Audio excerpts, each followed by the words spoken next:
تا حالا شده ساعت 2-3 نیمه شب از خواب بیدار بشین و حس کنین دیگه نمیتونین بخوابین؟ و آیا تا حالا به این مسئله فکر کردین که ممکنه علت این مشکل یک تغییر هورمونی یا کمبود یک ماده معدنی مهم یا ویتامین باشه؟ پس در این ویدیو با من همراه باشین تا بر اساس نتایج یک سری از مقالات و نظر دکتر برگ، پزشک معروف آمریکایی که با توصیه‌های سلامتی و تغذیه‌اش جان ده‌ها هزار نفر را نجات داده، به بررسی این مسئله و راهکار درمانی اون و نتایجی که این بیخوابی بر سلامت شما میذاره بپردازیم. تا انتهای این ویدیو جالب با من همراه باشید. همونطور که میدونید خواب یک نیاز حیاتی برای هر انسانیه. یک انسان بالغ سالم به 7 تا 8 ساعت خواب کامل شبانه نیاز داره، اما بیخوابی یک اختلال رایج در کل دنیاست. بر اساس یکی از آمارهای CDC شاید حدود 30 تا 35 از افراد در کل جهان از بیخوابی رنج میبرن. عده‌ای در به خواب رفتن مشکل دارن و خیلی دیر خوابشون میبره. بعضی از افراد خیلی زود از خواب بیدار میشن و دیگه نمیتونن بخوابن و عده‌ای از افراد دچار بیخوابی‌های نیمه شبن. حدود 2 و 3 نیمه شب از خواب بیدار میشن و دیگه نمیتونن بخوابن. به هر حال بیخوابی در هر صورت عوارض جبران ناپذیری برای سلامتی فرد داره. بدن ما برای تنظیم خواب شبانش علاوه بر اون که تحت تأثیر هورمون ملاتونین هست که هورمون خواب نامیده میشه و از غدد پینائال در مغز ما ترشح میشه و یک ریتم شبانه روزی داره، به طوری که با تاریک شدن هوا و انتهای روز یواش یواش ترشحش افزایش پیدا میکنه و 1 تا 2 ساعت قبل از خواب میزانش خیلی بالا میره. تحت تأثیر ترشح یک هورمون به نام کورتیزول هست که هورمون استرس نامیده میشه و از غدد فوق کلیوی ما ترشح میشه. البته ترشح کورتیزول از فوق کلیه‌های ما باز تحت تأثیر هیپوتالاموس و هیپوفیز در مغز ما هست و اینها هم یک سیکل شبانه روزی دارند، به طوری که حدود ساعت‌های 1 تا 2 نیمه شب کورتیزول در کمترین حد خودش هست، ولی وقتی که شما از خواب بیدار میشین حدود 45 دقیقه نهایتاً بین نیم ساعت تا 1 ساعت بعد از خواب کورتیزول به بالاترین میزان خودش میرسه که بهش بیداری کورتیزول میگن و شما زمانی هستید که خیلی احساس سرحال بودن میکنین. به طور نرمال اگر در بدن شما به دلیلی اختلال در ترشح هورمون کورتیزول به وجود بیاد و شما با افزایش میزان کورتیزول در نیمه شب مواجه باشین، این مسئله باعث بیدار شدن شما در نصف شب میشه. در نتیجه شما نمیتونید خوب بخوابید و فردای اون روز فردی هستید خسته، کم حوصله و بی انرژی. تمرکز شما کاهش پیدا میکنه. اگرچه این مسئله اگر به صورت روزهای محدود باشه ممکنه مشکل خاصی برای سلامتی شما ایجاد نکنه، اما در افرادی که دچار بیخوابی‌های مزمن، در واقع در افرادی که دچار استرس مزمن هستند و با بالا بودن مدام و مزمن کورتیزول همراه هستند، میتونه عوارض جبران ناپذیری برای فرد داشته باشه، مثل افزایش چاقی، احتمال دیابت، افزایش فشار خون، افزایش ریسک بیماری‌های قلبی عروقی، افزایش سکته‌ها، تسطح ایمنی بدن کاهش پیدا می‌کنه، میتونه ریسک عفونت‌ها افزایش پیدا بکنه، میتونه باعث افزایش بیماری‌های خود ایمنی بشه، فرد دچار ضعف جسمانی، کاهش عملکرد فیزیکی میشه، حتی میتونه اختلالات حافظه و ریسک آلزایمر رو افزایش بده و حتی در بعضی از موارد با افزایش خطر سرطان همراه هست. حالا ببینیم چه عواملی میتونن باعث افزایش میزان کورتیزول شبانه در خونه شما بشن و باعث بیخوابی شبانه بشن. دوستان تا اینجای ویدیو اگه مطالب برای شما مفید و جالب هست، لطفاً ویدیو رو لایک کنید و با گذاشتن کامنتی از این محتوای سلامتی حمایت کنید تا یوتیوب اون رو به افراد بیشتری که به اون نیاز دارن نشون بده. ممنون که تا انتها با من همراه باشید.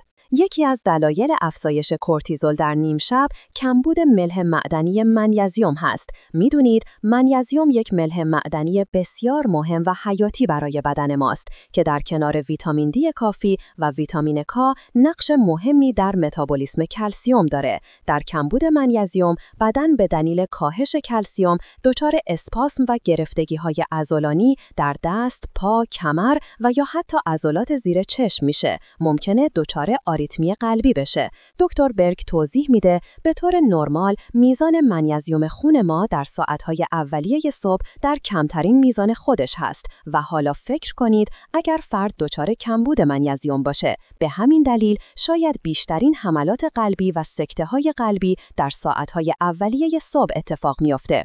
در واقع بدن با کمبود منیزیم با افزایش ترشح کورتیزول از غدد فوق کلیوی باعث میشه که با تحریک مغز باعث ترشح ماده‌ای به نام گلاسومات میشه که میتونه باعث برانگیختگی و ایجاد اضطراب، مانع خواب شما بشه. یکی از توصیه‌های خیلی خوب استفاده از گلایسنات منیزیم هست که توصیه میشه که حدود 1 تا 2 ساعت قبل از خواب استفاده بشه. میدونید مردان بالغ روزانه به حدود 4400 میلی گرم و در خانم‌ها چیزی حدود 300 تا 320 میلی گرم منیزیم روزانه نیاز دارن. ممکنه فرد سندروم پای بیقرار داشته باشه. هرچند علت دقیق این بیماری معلوم نیست، ولی یک سری کمبودهای ویتامینی مثل ویتامین B1، ویتامین B12، ویتامین D و حتی املاحی مثل آهن و منیزیم رو در ایجاد اون دخیل میدونن و در نتیجه درمان این کمبودها میتونه در رفع مشکلات بیخوابی این افراد کمک کننده باشه. دلیل دیگه‌ای که افزایش کورتیزول رو در نیمه شب باعث میشه، مصرف زیاد غذاهای پرکربوهیدرات، قند و شکر و مصرف زیاد کربوهیدرات‌های تصفیه در شب قبل به صورت دیر وقت هست. میدونید با مصرف اینها به دلیل اینکه به خصوص اندکس گلایسمی بالایی دارند، به سرعت باعث افزایش میزان قند خون میشن و وقتی که قند خون بالا میره، باعث افزایش ترشح انسولین برای کاهش قند میشه و این مسئله باعث میشه که در حول و حوش حدود ساعت 2 و 3 نیمه شب به دلیل کاهش قند خون، به دلیل اینکه بدن با هیپوگلیسمی مواجه میشه، بدن سعی میکنه با افزایش ترشح کورتیزول که هورمون استرس هست از غدد فوق کلیوی این قند رو افزایش بده و این مسئله باعث بیدار شدن شما در نیمه شب میشه. همینطور مصرف غذاهای چرب و سنگین پر از پروتئین و غذاهای سرخ شده به حجم زیاد و در ساعت‌های پایانی شب مثل زمانی که شما به یک رستوران رفتین یا یک مهمونی یا عروسی بودین، خودش میتونه به دلیل فشاری که به بدن میاد برای هضم و جذب اونها میتونه باعث بیخوابی شبانه شما بشه. به همین دلیل توصیه میشه که از مصرف غذاها به خصوص در ساعت‌های پایانی شب از مصرف غذای زیاد اجتناب بکنه و حتی توصیه میشه بعد از ساعت 6 و نیم 7 شب بهتر هست که از میان وعده‌های سنگین حتما اجتناب بکنین و یا زمانی که شما از الکل زیاد استفاده می‌کنین، کلاً کبد یک ارگانی هست که بین ساعت‌های 1 تا 3 نیمه شب مشغول سم‌زدایی هست برای متابولیسم غذاهای خورده شده، متابولیسم داروها و همینطور دفع الکل زیادی که خورده شده و به همین دلیل در مصرف زیاد الکل برخلاف انتظار افرادی که فکر می‌کنن با مصرف الکل ممکنه خواب راحت‌تری داشته باشند، میتونه این مسئله باعث بیخوابی اونها بشه. و یکی از نکات مهم دیگه‌ای هم که میتونه بیخوابی رو تشدید بکنه و باعث افزایش ترشح کورتیزول بشه، مصرف زیاد غذاهای نمکی و شور هست. چرا که در زمانی که از سدیم با غذای پرسدیم استفاده می‌کنیم، با افزایش ترشح کورتیزول میتونه باعث بیخوابی شبانه شما بشه.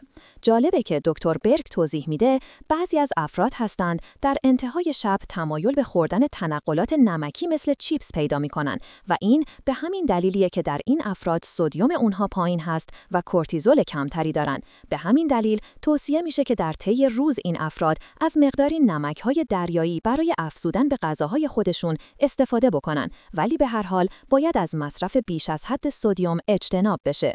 در نظر داشته باشید در ساعت‌های قبل از خواب حتما دیدن فیلم‌های اکشن و تحریک کننده خودش از عوامل ترشح کورتیزول و عامل بیخوابی شبانه شما میتونه باشه که این مسئله حتما باید رعایت بکنین. همینطور تحقیقات ثابت کرده که نور آبی که از لوازم الکترونیکی مثل موبایل و یا تبلت و یا حتی تلویزیون برمیگرده، اینها هم میتونن با تأثیر بر ترشح ملاتونین باعث ایجاد بیخوابی شما بشن. پس بهتر هست که حدود 1-2 ساعت قبل از خواب از وسایل الکترونیکی حتما اجتناب بکنین، جای خواب شما حتما تاریک باشه و به خصوص یکی از عوامل بسیار کمک کننده برای خواب شما میزان فعالیت بدنی مناسب مناسب در روز هست. اگر شما در طی روز فعالیت بدنی کافی داشته باشین، قطعاً خسته‌تر میشین و شب خواب راحت‌تری خواهید داشت.